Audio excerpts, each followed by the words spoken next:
ನಮಸ್ತೆ ಎಲ್ಲರಿಗೂ ಮಾಂತೇರಕ್ಲೆ ನಮಸ್ಕಾರ. ವಿಂಟರ್ ಸೀಸನ್ನ ರಜೆಯ ದಿನಗಳಲ್ಲಿ ಮಕ್ಕಳು ಮನೆಯಲ್ಲೇ ಇದ್ದರೆ ಸಂಜೆಗೆ ಬಿಸಿ ಬಿಸಿ ತಿಂಡಿಗೆ ಡಿಮಾಂಡ್ ಮಾಡದೇ ಇರ್ತಾರಾ?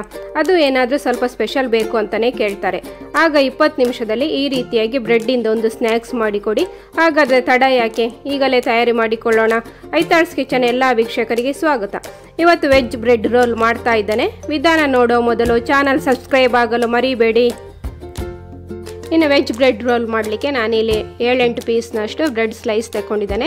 ನಾನಿಲ್ಲಿ ವೈಟ್ ಬ್ರೆಡ್ಡೇ ತಗೊಂಡಿದ್ದೇನೆ. ನೀವು ವೀಟ್ ಬ್ರೆಡ್ ಬೇಕಾದರೂ ತಗೊಳ್ಬೋದು.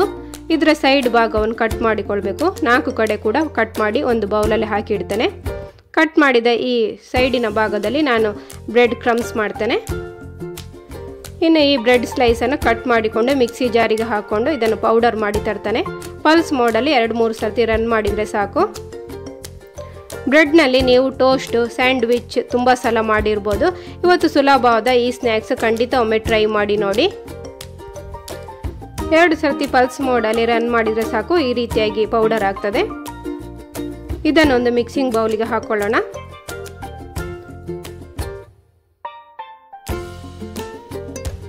ಇನ್ನು ಸೈಡ್ ಭಾಗವನ್ನು ನಾವು ಕಟ್ ಮಾಡಿ ಇಟ್ಟುಕೊಂಡಿದ್ದೇವಲ್ಲ, ಅದನ್ನು ಕೂಡ ಮಿಕ್ಸಿ ಜಾರಿಗೆ ಹಾಕ್ಕೊಂಡು ಇದನ್ನು ಕೂಡ 2 ಸರ್ತಿ ಪಲ್ಸ್ ಮೋಡಲ್ಲಿ ರನ್ ಮಾಡಿ ತರ್ತಾನೆ.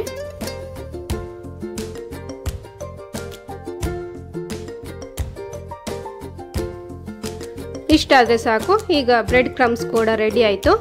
ಇನ್ನು ಬ್ರೆಡ್ ಹುಡಿ ಹಾಕಿಟ್ಟಿದ್ದ ಮಿಕ್ಸಿಂಗ್ ಬೌಲಿಗೆ ನಾನು 1 ಕ್ಯಾರೆಟನ್ನು ತುರಿದು ಹಾಕ್ಕೊಳ್ತಾನೆ. ಹಾಗೆ 2-3 ಹಸಿಮೆಣಸು ಸಣ್ಣಗೆ ಕಟ್ ಮಾಡಿ ಇಟ್ಟಿದ್ದೆ, ಅದನ್ನು ಕೂಡ ಹಾಕ್ಕೊಳ್ತಾನೆ. ಹಾಗೆ 1 ಇಂಚು ಗಾತ್ರದ ಶುಂಠಿ ತುರಿದು ಹಾಕ್ಕೊಳ್ಳೋಣ. ಇನ್ನು ಇದಕ್ಕೆ ಒಂದು ಮೀಡಿಯಂ ಗಾತ್ರದ 2 ನೀರುಳ್ಳಿಯನ್ನು ಸಣ್ಣಗೆ ಕಟ್ ಮಾಡಿ ಇಟ್ಟಿದ್ದೆ, ಅದನ್ನು ಕೂಡ ಹಾಕ್ಕೊಳ್ಳೋಣ. ರುಚಿಗೆ ಸ್ವಲ್ಪ ಕೊತ್ತಂಬರಿ ಸೊಪ್ಪು ಹಾಕ್ಕೊಳ್ಳೋಣ. ಕೊತ್ತಂಬರಿ ಸೊಪ್ಪು ಜಾಸ್ತಿ ಬೇಕಾದರೂ ಹಾಕ್ಕೊಳ್ಬೋದು. ಇದಕ್ಕೆ ನಾನು 80 ಗ್ರಾಮ್ನಷ್ಟು ಪನ್ನೀರನ್ನು ತುರಿದು ಹಾಕ್ಕೊಳ್ತಾನೆ. ಪನ್ನೀರ್ ಇಲ್ಲಿ ಆಪ್ಷನಲ್. ಪನ್ನೀರ್ನ ಬದಲು ನೀವು ಕ್ಯಾಪ್ಸಿಕಮ್ ಸಣ್ಣಗೆ ಕಟ್ ಮಾಡಿ ಹಾಕ್ಕೊಳ್ಬೋದು. ಇಲ್ಲದ್ರೆ ಕ್ಯಾಲಿಫ್ಲವರ್ ಕೂಡ ತುರಿದು ಹಾಕ್ಕೊಳ್ಬೋದು. ಇನ್ನು ಇದಕ್ಕೆ ಸ್ವಲ್ಪ ಚಿಲ್ಲಿ ಫ್ಲೇಕ್ಸ್ ಹಾಕ್ತಾ ಇದ್ದಾನೆ.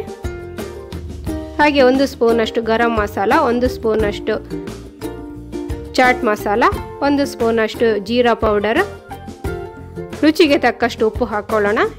ಇನ್ನು ನಾನು ಇದಕ್ಕೆ ಅರ್ಧ ಸ್ಪೂನಷ್ಟು ಕೆಂಪು ಮೆಣಸನ್ನ ಹುಡಿ ಹಾಕ್ಕೊಳ್ತೇನೆ. ನಿಮಗೆ ಖಾರ ಜಾಸ್ತಿ ಬೇಕಾದರೆ ಖಾರ ಜಾಸ್ತಿ ಹಾಕ್ಕೊಳ್ಳಿ.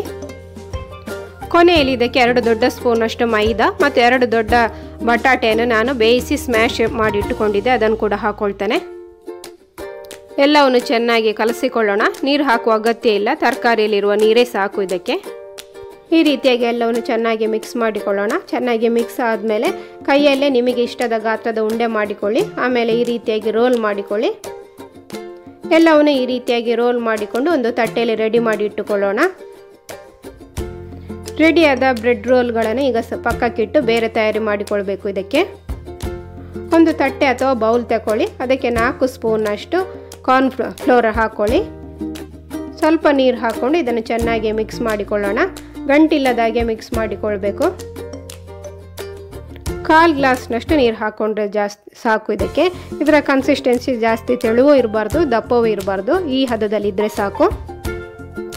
ಈಗ ಕಾರ್ನ್ಫ್ಲೋರ್ ಸ್ಲರಿ ರೆಡಿ ಆಯಿತು. ಈಗ ಇದನ್ನು ಪಕ್ಕಕ್ಕಿಡೋಣ. ಇನ್ನು ಇದಕ್ಕೆ ಒಂದು ಬಟ್ಲಲ್ಲಿ 1 ಬೌಲ್ನಷ್ಟು ಕಾರ್ನ್ಫ್ಲೇಕ್ಸ್ ತಗೊಂಡಿದ್ದಾನೆ. ಅದನ್ನು ಕೈಯಲ್ಲೇ ಈ ರೀತಿಯಾಗಿ ಹುಡಿ ಮಾಡಿಕೊಳ್ಬೇಕು.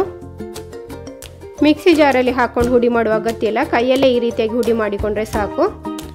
ಎಲ್ಲ ರೆಡಿ ಆದಮೇಲೆ ನಾನೀಗ ಮೊದಲೇ ರೆಡಿ ಮಾಡಿ ಇಟ್ಟಿದ್ದ ಬ್ರೆಡ್ ರೋಲನ್ನು ತಗೊಳ್ತಾನೆ. ಅದನ್ನು ಮೊದಲಿಗೆ ನಾನು ಕಾರ್ನ್ ಸ್ಲರಿಯಲ್ಲಿ ಈ ರೀತಿಯಾಗಿ ಡಿಪ್ ಮಾಡ್ತಾನೆ. ಕಾರ್ನ್ ಸ್ಲರಿಯಲ್ಲಿ ಡಿಪ್ ಆದಮೇಲೆ ಇದನ್ನು ಬ್ರೆಡ್ ಕ್ರಮ್ಸಲ್ಲಿ ಈ ರೀತಿಯಾಗಿ ಹೊರಳಿಸಿಕೊಳ್ಬೇಕು. ಬ್ರೆಡ್ ಕ್ರಮ್ಸು ಎಲ್ಲ ಚೆನ್ನಾಗಿ ಇದಕ್ಕೆ ಅಂಟಿಕೊಳ್ಬೇಕು. ಇನ್ನು ಇದನ್ನು ಒಂದು ತಟ್ಟೆಯಲ್ಲಿ ತೆಗೆದಿಡ್ತಾನೆ. ಇದೇ ರೀತಿ ಇನ್ನೊಂದು ಬ್ರೆಡ್ ರೋಲನ್ನು ನಾನು ಕಾರ್ನ್ ಸ್ಲರಿಯಲ್ಲಿ ಮುಳುಗಿಸಿ ಕಾರ್ನ್ಫ್ಲೇಕ್ಸಲ್ಲಿ ಈ ರೀತಿಯಾಗಿ ಹೊರಳಿಸ್ತಾನೆ. ಕಾರ್ನ್ಫ್ಲೇಕ್ಸ್ ಎಲ್ಲ ಇದಕ್ಕೆ ಚೆನ್ನಾಗಿ ಅಂಟಿಕೊಳ್ಳಿ. ಇದನ್ನು ಕೂಡ ಒಂದು ತಟ್ಟೆಯಲ್ಲಿ ತೆಗೆದಿಡ್ತಾನೆ. ಇದೇ ರೀತಿ ಕೆಲವು ಬ್ರೆಡ್ ರೋಲನ್ನು ನಾನು ಇಲ್ಲಿ ಬ್ರೆಡ್ ಕ್ರಮ್ಸಲ್ಲಿ ಮತ್ತು ಕೆಲವನ್ನು ಕಾರ್ನ್ಫ್ಲೇಕ್ಸಲ್ಲಿ ಡಿಪ್ ಮಾಡಿ ರೆಡಿ ಮಾಡ್ತೇನೆ. ಇನ್ನು ಎಲ್ಲವನ್ನು ಡೀಪ್ ಫ್ರೈ ಮಾಡಿಕೊಳ್ಬೇಕು. ಅದಕ್ಕೆ ಎಣ್ಣೆ ಬಿಸಿ ಆಗಲಿಕ್ಕೆ ಇಟ್ಟಿದ್ದೆ. ಎಣ್ಣೆ ಬಿಸಿ ಆದಮೇಲೆ ಮೊದಲಿಗೆ ನಾನಿಲ್ಲಿ ಬ್ರೆಡ್ ಕ್ರಮ್ಸ್ನಲ್ಲಿ ಡಿಪ್ ಮಾಡಿ ಇಟ್ಟಿದ್ದ ರೋಲ್ಗಳನ್ನು ಫ್ರೈ ಮಾಡ್ತೇನೆ. ಉರಿ ಕಮ್ಮಿಯಲ್ಲಿ ಇಟ್ಟುಕೊಂಡೆ ಇದನ್ನು ಫ್ರೈ ಮಾಡಿಕೊಳ್ಳಿ. 1-2 ನಿಮಿಷ ಇದನ್ನು ಮುಟ್ಲಿಕ್ಕೆ ಹೋಗಬೇಡಿ. 2 ನಿಮಿಷ ನಂತರ ಇದನ್ನು ಮಗುಚಿ ಹಾಕಿ. ನೋಡಿ, ಈ ರೀತಿಯಾಗಿ ಕಲರ್ ಚೇಂಜ್ ಆದಮೇಲೆ ಒಂದೊಂದನ್ನೇ ಒಂದು ಪ್ಲೇಟಿಗೆ ತೆಗೆದುಕೊಳ್ಳೋಣ. ಸೆಕೆಂಡ್ ಬ್ಯಾಚ್ ಆಗಿ ನಾನು ಕಾರ್ನ್ಫ್ಲೇಕ್ಸಲ್ಲಿ ರೆಡಿ ಮಾಡಿದ ರೋಲ್ಗಳನ್ನು ಫ್ರೈ ಮಾಡ್ತಾನೆ. ಮೊದಲಿನ ರೀತಿಯಲ್ಲಿ ಇದನ್ನು ಫ್ರೈ ಮಾಡಿ ತೆಗೆದುಕೊಳ್ಳೋಣ. ಫ್ಲೇಮ್ ಸಿಮ್ಮಲ್ಲಿ ಇಟ್ಟುಕೊಂಡೇ ಎಲ್ಲವನ್ನು ಫ್ರೈ ಮಾಡಿ. ಈ ಸ್ನ್ಯಾಕ್ಸು ತುಂಬ ರುಚಿ ಆಗ್ತದೆ, ಖಂಡಿತ ಒಮ್ಮೆ ಟ್ರೈ ಮಾಡಿ ನೋಡಿ. ಈಗ ವೆಜ್ ಬ್ರೆಡ್ ರೋಲ್ ರೆಡಿ ಆಯಿತು. ಇನ್ನು ಇದಕ್ಕೊಂದು ಚಟ್ನಿ ರೆಡಿ ಮಾಡಿಕೊಳ್ಳೋಣ. ಅದಕ್ಕೆ ಮಿಕ್ಸಿ ಜಾರಿಗೆ ಸ್ವಲ್ಪ ಕೊತ್ತಂಬರಿ ಸೊಪ್ಪು, ಹಾಗೆ ಪುದೀನ ಸೊಪ್ಪು, ಶುಂಠಿ, ಬೆಳ್ಳುಳ್ಳಿ ಎಸಳು, ಸ್ವಲ್ಪ ಲಿಂಬೆ ರಸ, ರುಚಿಗೆ ತಕ್ಕಷ್ಟು ಉಪ್ಪು, ಸ್ವಲ್ಪ ನೀರು ಮತ್ತು 2 ಹಸಿಮೆಣಸು ಹಾಕಿ ನೈಸಾಗಿ ಪೇಸ್ಟ್ ಮಾಡಿ ತರ್ತಾನೆ. ಈಗ ಚಟ್ನಿ ರೆಡಿ ಆಯಿತು. ಇನ್ನು ಬಿಸಿ ಬಿಸಿಯಾಗಿ ವೆಜ್ ಬ್ರೆಡ್ ರೋಲನ್ನು ಚಟ್ನಿಯೊಂದಿಗೆ ಸರ್ವ್ ಮಾಡೋಣ. ನೀವು ಇದನ್ನು ಆ್ಯನಿವರ್ಸರಿ ಪಾರ್ಟಿ ಅಥವಾ ಮಕ್ಕಳ ಬರ್ತ್ಡೇ ಪಾರ್ಟಿಗಳಲ್ಲಿ ಸ್ಟಾರ್ಟರ್ಸ್ ಆಗಿ ಸರ್ವ್ ಮಾಡ್ಬೋದು. ಎಲ್ಲರೂ ನಿಮ್ಮನ್ನು ಖಂಡಿತ ಹೊಗಳ್ತಾರೆ. ಈ ವಿಧಾನ ನಿಮಗೆಲ್ಲರಿಗೂ ಇಷ್ಟ ಆದರೆ ಲೈಕ್ ಮಾಡಿ, ಹೇಗಿತ್ತು ಅಂತ ಕಮೆಂಟ್ ಮಾಡಿ ತಿಳಿಸಿ.